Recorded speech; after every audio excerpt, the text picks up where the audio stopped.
Hello, my name is Dominic Underhallhouse and welcome to a very special episode of 40k meets Moonbreaker. So this is a video I've wanted to do for a while.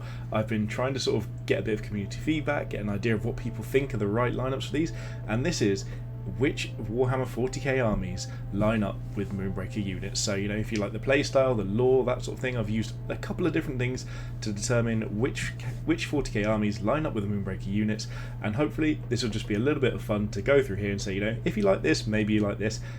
The thing with this is it's entirely subjective. Feel free to tell me I'm wrong at any point in time. If you've got a better option, I'd love to hear it. I think I've done alright on this, but honestly, there's so much sort of, you know, emotion behind it. People love their armies, they love Moonbreaker units. Anything that, you know, someone might be like, I identify with this and this, so I might just be wrong, and I'd love to hear it.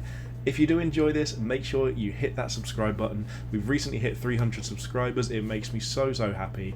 I'm really keen to keep going and keep pushing this, work our way towards that 1,000 subscriber mark. And if you want to support the channel, you can always just like, comment, and join us on the Patreon description down below. So for now, let's get into it and see what we've got to offer. So, the first thing we're going to be working at is the Sisters of Battle, the Adeptus Sororitas. So, these are obviously the nuns with guns. They're fairly powerful, they're sort of, you know, fragile-ish, but they kind of got the good, you know, the good sort of firepower, and at the moment, in the way the game works, once they lose things, they start dealing a bit more damage, and they're, yeah, nuns with guns is the go-to thing. So for these, I've gone for Taria Arsenal. So, the ability to fire from distance, they've got that sort of that military background. She's a Methadori military person rather than working for the Imperium, and I think those two line up fairly nicely. So Sisters of Battle, Taria Arsenal, shooting from a distance and being a bit of a badass. Next up, we've got the Adeptus Custodes, so the Golden Boys themselves. They're tanky as anything, really hard to move, and you know, you just can't shift them if you want to. In the 40k universe, they've got a bit of shooting and things, but they're most well known for their melee weapons, their spears and that sort of thing. And there was only one option, and on this one I couldn't resist using one of my paint schemes. We have gone for Beatrice. So Beatrice is tanky, she's slow, she's brutal, she's got the spear. This is a paint scheme I had before even deciding to do this video, and she's got big old golden armour. So Beatrice, great choice for the Adeptus Custodes. Next up, we've got Admech. Well, they're a bit of an unusual one, the Admech. They like to basically just sit there and shoot things from miles away. Not quite got the social skills. I think we can all agree with that. There's a little bit of a lack of that going on with the Admech side of things, just as there is with Arya. So Arya, the fun little quips, even the face mask reminds me of Admech. So she tends to sit at the back, take the long shots from, you know, good distance away. She's all about that sort of like that, was it, I left my sniper pants back on the ship. She just wants to be like, she doesn't really know how to interact. Don't make me mingle is one of my favourite voice lines, and it feels like a sort of an upbeat, quirky version of like the Admech complete lack of personability there. Next up, we have the Grey Knights. So the Grey Knights are big, beefy, they hit hard, they've got huge chunky suits of armour, more than sort of a lot of the others, and we are going to be moving across to Extilior. So I think this was one of the harder ones to pick. We didn't have anything with teleport shenanigans. We know there's some coming in the future. Maybe those line up with the Grey Knights for the moment. But for now, big, beefy, armor-based guy with a big old sword, like robot-based stuff. I feel that's pretty decent for the Grey Knight side of things as well.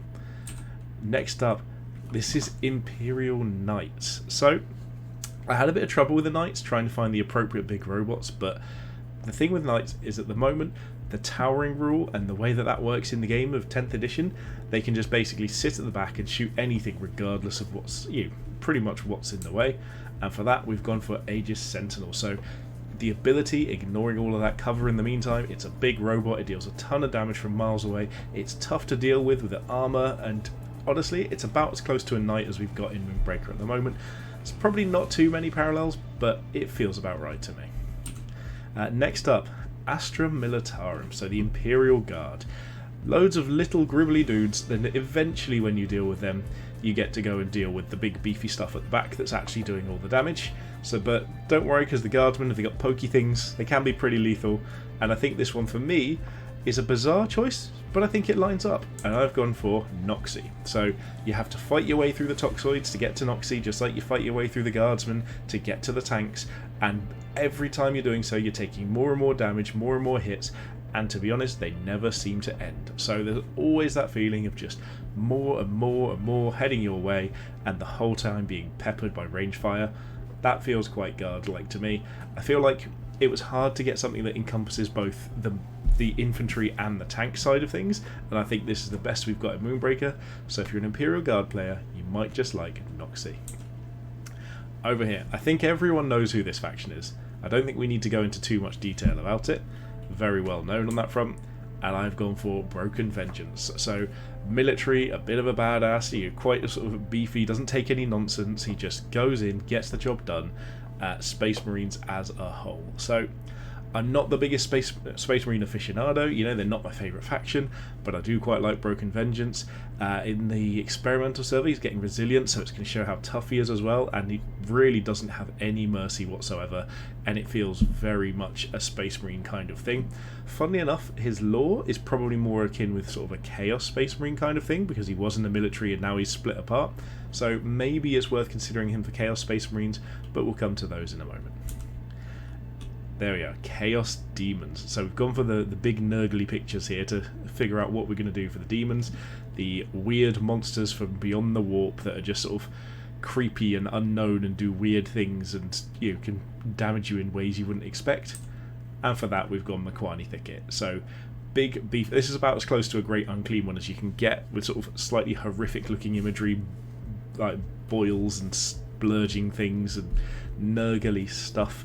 If it was in a different colour scheme, you might even just assume this was like a Nurgle Tyranid hybrid. So there we have it. Mequani Thicket is my pick for Chaos Demons. Next up, we have got, well, I think it was the Chaos Knights, isn't it? Why is my brain Chaos? This is Chaos Knights? Yeah, Chaos Knights. There we go. My brain was like, there's one knight there, but then I can see a Helldrake, and I literally put these together not that long ago. But yes, Chaos Knights. That's what we're going with. And for this one, I'll go with Chuck and Co. So I think Chaos Knights was genuinely the hardest one to pick out of everything. The reason I've gone for Chuck, it's someone in a big beefy robot. While we may not have dread tests to make people run away in Moonbreaker or anything like that, we can just toss them away instead. So bit of a dubious one there, I'll admit, but that was the best I could think of. Big robot makes things run away. Close as we can get to Chaos Knights. Next up, we have the Chaos Space Marines. There's someone there looking very familiar at the top right, good old Abaddon or Abaddon. I've actually gone for Zax. Zax is very much just the sort of the weird sort of corrupted version of himself, was why I went for it, because he was originally human, he had his own purposes, he's sort of gone outside the law and gone outside of sort of the regular routine of where we are, and he's sort of a corrupted holographic sort of bizarre version of himself, and it feels slightly chaosy to me. I mean, if I was going to say which sort of super faction Zax would be, I think Chaos would be it, and he's got a gun, he's got some explosive stuff. That feels enough like Chaos Space Marines to me that I'm okay with having that be the choice. Next up, we have the, was it Death Guard? There we are. Death Guard are coming through. The slow, the methodical, basically the main thing they're known for is Plague Burst Crawlers, and just having that damage come in from miles away, but barely being able to move up the battlefield. And I think that was very appropriately always going to be Florio Lancer. So a different side of the coin in terms of lore-wise. Florio thinks he's one of the good guys. I suppose Death Guard probably do think they're one of the good guys as well, but good versus evil typically. However, the gameplay style of just those Plague Burst Crawlers slowly moving, bombarding from miles away, and there's not much you can do about it unless you get right up close and personal, feels right on track for Florio for me. And now we've got the T-Suns, Thousand Suns over here. We've got someone up on a disc, the Sorcerer, Araman, some Screamers, some Rubrics. This is a terrifying force, but what they're most well known for is using sort of wibbly space magic-y stuff and making everyone take a bunch of damage. They don't have that much damage output themselves, but they use weird warp-related things to make the amount of damage you take just go up and up and up. And I think the best we can do on this front is Dr. Feelbad. So throw his weird gribbly space stuff at people and watch them melt. That's pretty much how it seems to work in 40k at the moment, with just all the damage flying through from Thousand Suns with all their new Cabal points things, and it's just absolutely mad. So here we have it. Dr. Feelbad is my pick for Thousand Suns equivalent in Moonbreaker. We've got the World Eaters next. So World Eaters do one thing, and they do it well, and they do it at the cost of everything else, and that is smash. They're going to run in, they're going to bash things, they're going to hit everything they possibly can, and they're probably going to take a good beating in the process. And there was only one unit for this for me. I don't think I had a doubt in my mind when I picked this one. It was Crash, because he walks in, he doesn't care about anything, he's going to whack around flailing madly and losing health while doing so, and just really going for that like blood rage style of play. So there we have it, Crash as the World Eater. I'm quite happy with that one. I think that's a fairly good crossover there, and that is what we've got for the World Eaters. Next up, everyone's favourite Eldari. Now, I've not gone for the Wraith Knights because I think they're going to be hopefully gradually getting less and less popular, but everyone knows that Fire and Fade, they're just sort of Eldari tricksiness and getting out of the way is very much a hallmark of their playstyle. And they're small, they're fragile, they shoot a couple of times and they run away again. I think we know where we're going here. We have gone for Maximus. I couldn't resist leaving that paint job on. So Maximus is fast, he's agile, he shoots something, he runs away again, he falls apart like anything if you start actually getting damage onto him. And I think that really does fit the Eldari playstyle. It's all about that tricksiness, that making the most of your movement. You're just trying to sneak in where you think you otherwise might not be able to, and really just keeping those fragile units alive. Maximus and Eldari seem a perfect parallel to me. Next up, oh no, I've missed a slide. Well, you know what? I don't have that much time to record this, and I normally would go back and actually cut this here and edit it, but I need to actually get this recorded within about the next 10 minutes. So I'm sorry to all of you Drukhari players, you are missing out on a splash piece. There is no splash screen for Drukhari. I missed it, I'm sorry, that is my own fault. But for Drukhari players, we have gone for Rickety Backfire. The reason being is in the 10th edition rules and the way that Drukhari look to be playing, it's basically put a bunch of stuff in a vehicle, shoot something with loads of damage from a vehicle, and then, let's be honest, when the vehicle explodes, there's not really much left to do anyway. So we've gone for explosive vehicles for Drukhari. It's pile everything into a Raider, or maybe a Tantalus or something like that, and just shoot, and that's exactly what Rickety Backfire does. Tons of power inside that vehicle, but if things go wrong, they've gone really wrong from you there as well. Next up, one of my two armies, we've got the Gene Stealer Cults. So Gene Stealer Cults, especially in the new version of Warhammer in 10th edition, they are unstoppable. They just keep coming back. There's more and more and more all the time, and every time you think you've killed them, they pop up in another direction, they come again. They're not very strong, but they're strength in numbers is the approach for that.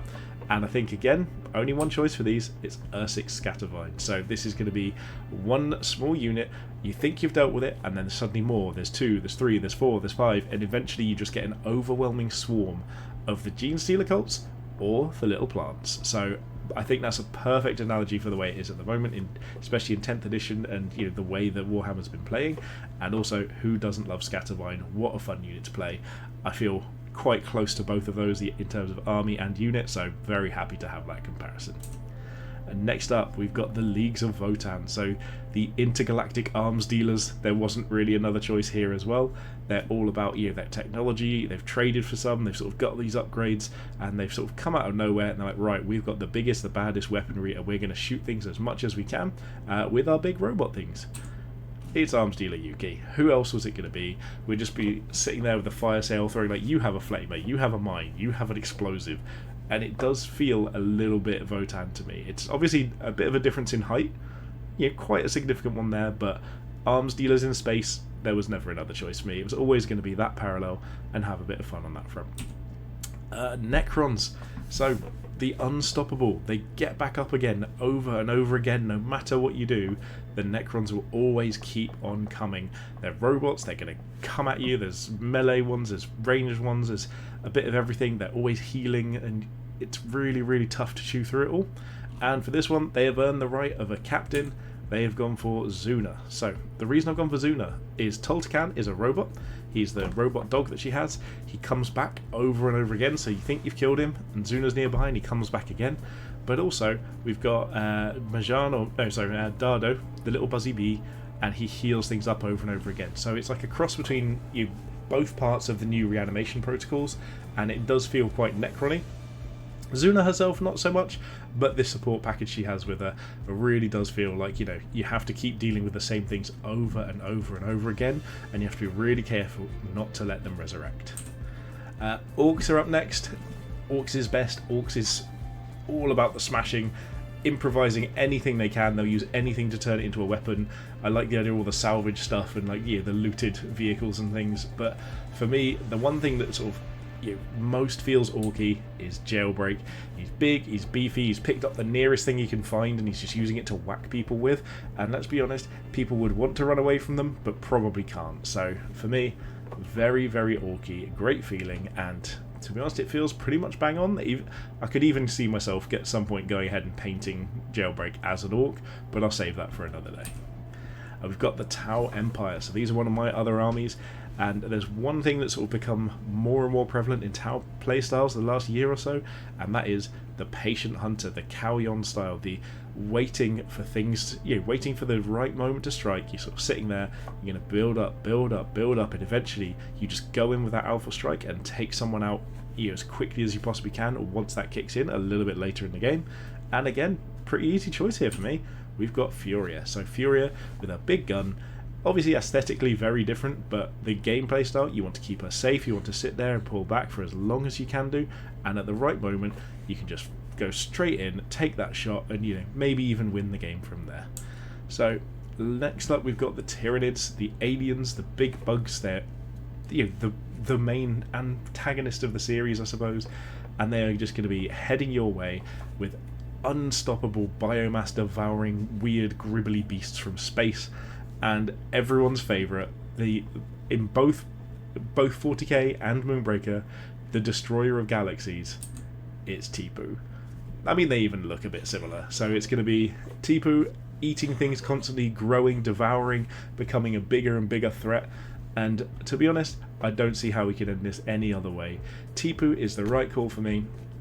Absolutely the right unit to finish off this 40k in the Moonbreaker world video. So if you've enjoyed this, please don't forget to like, comment, subscribe, join us on Patreon in the description down below. Let me know where you think I've gone wrong. Was there a better match for your favourite army? Was there one you think that I've hit the nail on the head, or some where you think I've just done a terrible job and I've just sort of fudged it and gone for, an easy option? I'd like to think I've done alright, but I'll take your word for it as well. So thank you so much for watching, and most importantly, have a good day.